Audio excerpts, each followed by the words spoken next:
Things are heating up in the world of professional wrestling. What's up, Fred Richani, TSC Wrestling. If you're new here, please consider subscribing. FightfulSelect.com, PWIinsider.com are reporting that former AEW Women's World Champion Mariah May is going to WWE. That's right.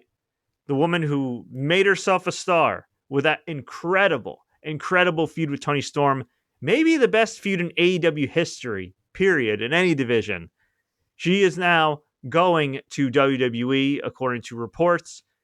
Kind of crazy, in my opinion, for a few reasons. One, I think Tony Khan had to have offered her a substantial amount of money. Two, I think she has a lot of creative freedom in AEW, and she's been allowed to, along with Toni Storm, to push the envelope a little bit. And three, I think they would have definitely built around her as a top star. That being said, it's WWE. It is the biggest pro wrestling league in the world today and will be for the foreseeable future. I'm sure they could, I say could, offer her a whole lot of money. She does fit their kind of archetype, prototype for what they want a female superstar to be. Fairly or unfairly, that's not to say that she's not a top star or has top star quality. I think she does. I think she could be a main eventer in any promotion. But WWE does love that mold. And on top of that, there is a bit of a changing of the guard, right? WWE always likes to bring in new talent. WWE always likes to call up new talent. Of course, Stephanie McCare, rumored to imminently be on Raw or SmackDown. Roxanne Perez just got called up. Julia just got called up. I would imagine at some point Jordan Grace has to be called up. She's awesome too. So you look at the landscape right now, like, what's going on here? Who can we bring up? Who can we maybe have replenish NXT? Well, that would be Mariah May. Now, is this a good move or not? Depends. From what I understand, it is her dream to go to WWE, and hey, I think it's most wrestlers' dreams to go to WWE, and that is great. But I hope she made the right decision. And when I say that, I mean I hope that she got the bag and she got paid. Because here's the thing, right? Stephanie McCare, as translated, I believe it was Fightful Espanol, I believe we translated it a few weeks back, did an interview for a media outlet in Spanish and had essentially said, yeah, I could have taken a bigger offer at AEW, but I wanted to go to WWE. And when I told them my offer, they said, oh, we can't pay that. Have a great run in AEW. I'm paraphrasing. You could Google it. Stephanie McCare interview on AEW. You could Google it. I can include it in the show notes as well. But essentially, she said something along the lines of, hey, AEW offered me more money. When I told WWE, they said, thanks, but no thanks. We can't pay that. Good luck in AEW. And she said she cried, called her father. Her father said, follow your heart. And according to reports, she signed for substantially less money with WWE. Now, that being said, I know some of y'all are going to say, well, she became double champion in NXT.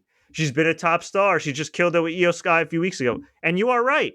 And look, when she gets called up officially, she will have the opportunity to earn a lot more money. And I'm just thinking, like, okay, she'll earn money through licensing. She'll earn money through merch. She is a rising star. She definitely has the it factor. I think she's getting over more than I think anybody expected, even her biggest fans in WWE, as far as just connecting with the crowd.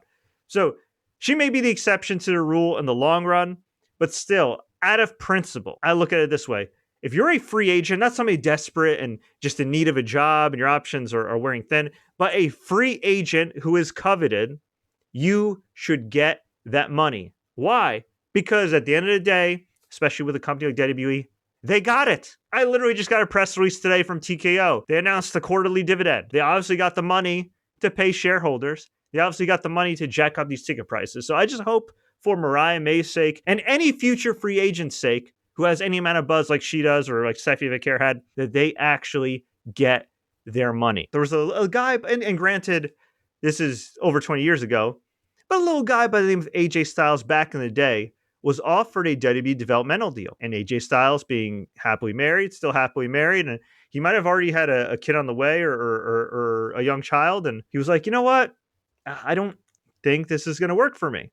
And he bet on himself, and look what happened. And that was when he didn't really have a whole lot of options because TNA was just starting out. Who knew it'd still be around to this day? ROH was just, actually, I don't even think ROH had really started around the time he rejected the developmental deal offer.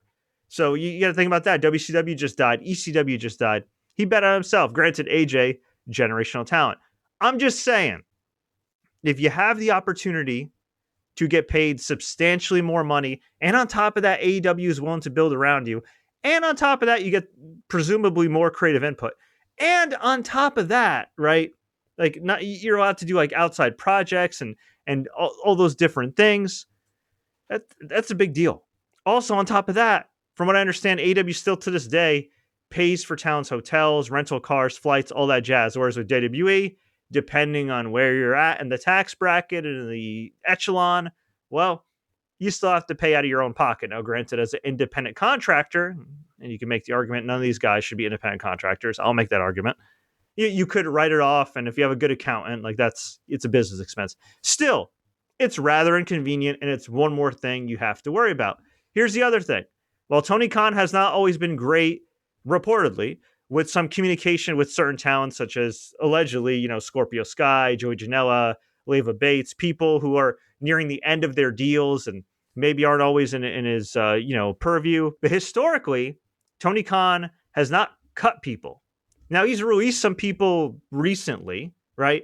But for the most part, you hear about guys' contracts expiring. You don't really hear about them outright letting guys go. I mean, maybe there are some cuts that they've made, I'm sure. It's a corporation after all. But you don't hear it as much. Whereas WWE, I mean, you look at Bray Wyatt, God rest his soul. He was the golden child at one point. Got released. Braun Strowman, one of the golden children, got released twice. So, look, I'm not trying to throw cold water on Mariah May's WWE hopes. I think she could be a big star. I think she could be very successful. There's no guarantees either way. All I'm saying is I hope that she got some legitimate financial guarantees, a substantial raise, and whatever AEW was paying her or offering to pay her, I really hope she got the equivalent of that or a lot more with WWE, because at the end of the day, they got the money.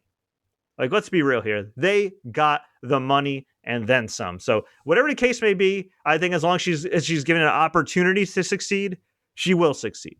She proved that in the epic Tony Storm feud. She proved that with her work with Mina Shirakawa. Obviously, it all had to be a perfect storm, and it all worked out. And at the end of the day, she could be very proud of herself for that AEW run. And yes, if you want to levy some criticism at AEW, you can, because a couple things. One, why is Mariah May only on a 2-year contract? That's crazy to me for any talent, but in particular, Mariah May. Okay, you want to sign somebody who's a good hand, maybe somebody who's like in their 30s, 40, late 30s, 40s to a 2-year deal. Okay, whatever. But Mariah May's in her mid-20s. She's primed for an epic run. And this is the other thing I think that why some people may be like, wait a minute, why is she signing with WWE this soon? Because of the fact she is still relatively young. She could have probably signed another 2-3-year deal with AEW. I wish her the very best. And yeah, the other criticism I'd have of AEW is just that they're really inconsistent when it comes to the women's booking. It's getting better because you have one of the all-time greats in Mercedes Moné. And when I say all-time greats, I mean male or female of her generation. You have Tony Storm, who is just on another level outside of like Mercedes and a select few in that company and in the business in general. Okay. You have great talent, but as we've seen historically, and this is with all divisions, the follow-up's not always great, right? Sometimes it would take a while for them to reheat Hangman. Now he's on an amazing run. I mean, Willow Nightingale should have already been a world champion, if we're being honest. Chris Statlander should have already been a world champion, career-defining win. Her heel turn to face turn was never really explained. But at the same token, in WWE, you still have the issue of barely any women's matches, depending on the show. I mean, SmackDown a few weeks ago only had a handful of minutes. They just threw in the Chelsea Green's Lena match with like barely any build on Saturday night's main event. And yeah, that was a terrible match, but they also had literally no time to work with. And yeah, I mean, look, there's definitely enough criticism across the board. NXT, I think she'll absolutely get a fair shot. But at the end of the day, we all have to remember the real money, the life-changing money is on the main roster with the royalties, with the salary, with the bonuses, everything else. So I just hope and pray that she got her money, that she got a substantial raise. And I just hope for her sake that she actually did negotiate where she got just as much or more money than she would have in AEW. I really hope that is the case. You can bet on yourself, it's great. But again, they got the money. Anyway, I want to hear from y'all. What do you think about Mariah May? Do you think she is making the right decision to go to WWE? If you were the booker, if you were in Paul Levesque's shoes, who would you put her against first? Let me know. Leave a comment below. If you enjoyed this update, like, share. Don't forget to subscribe and turn on notifications for more updates like this. We just recently did interviews with B-Fab, Karrion Kross, Katana, and Caden. The list goes on and on. We'll have more to come. Until next time, everybody, as always, enjoy the matches and congrats to Mariah May. I hope you got paid.